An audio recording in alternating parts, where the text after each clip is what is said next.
नमस्कार शेतकरी मित्रांनो, आज तुमच्यासाठी अत्यंत आनंदाची आणि दिलासा देणारी बातमी घेऊन आलो आहे। राज्य सरकारने 31,64,000 शेतकऱ्यांसाठी 22,215 कोटी रुपयांची मदत मंजूर केली आहे। ही रक्कम आता थेट शेतकऱ्यांच्या बँक खात्यावर जमा होणार आहे। म्हणजेच सरकारने नुकसान भरपाईची प्रक्रिया सुरू केली आहे आणि आज किंवा उद्या शेतकऱ्यांच्या खात्यावर ही रक्कम जमा होण्यास सुरुवात होईल। ही मदत का दिली जात आहे?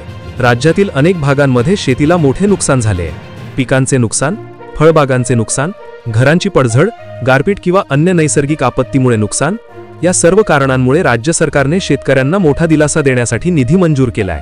पहिला टप्पा, पहिल्या टप्प्यातील रक्कम ऑगस्ट महिन्याच्या पहिल्या आठवड्यापर्यंत झालेल्या नुकसानासाठी आहे। जर तुमच्या शेतात नुकसान झाले असेल तर ही रक्कम थेट तुमच्या बँक खात्यावर जमा होईल। दुसऱ्या टप्प्यात ऑगस्टच्या दुसऱ्या आठवड्यापासून किंवा सप्टेंबर महिन्यात नुकसान झालेल्या शेतकऱ्यांना ही रक्कम मिळणार आहे। पहिल्या टप्प्यातील जिल्ह्यांची यादी, या निधीचा लाभ सध्या 15 जिल्ह्यातील शेतकऱ्यांना मिळणार आहे।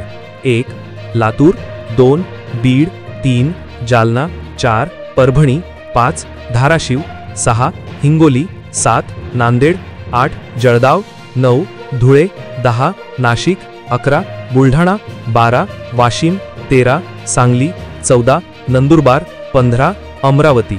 या जिल्ह्यातील शेतकऱ्यांच्या खात्यावर 25,000 ते 50,000 रुपयांपर्यंत रक्कम जमा केली जाईल। महत्त्वाची सूचना, जर तुमच्याकडे फार्मर आयडी नसेल तर लगेच काढा। जर तुमचे आधार कार्ड बँकेशी लिंक नसेल तर लिंक करून घ्या, कारण निधी फक्त आधार लिंक असलेल्या खात्यांवरच जमा होणार आहे। शेतकऱ्यांसाठी दिलासा, सरकारच्या या निर्णयामुळे आता शेतकऱ्यांना मोठा दिलासा मिळाला आहे। तुमचा दसरा किंवा दिवाळीचा सण आता अधिक आनंदाने साजरा होऊ शकतो।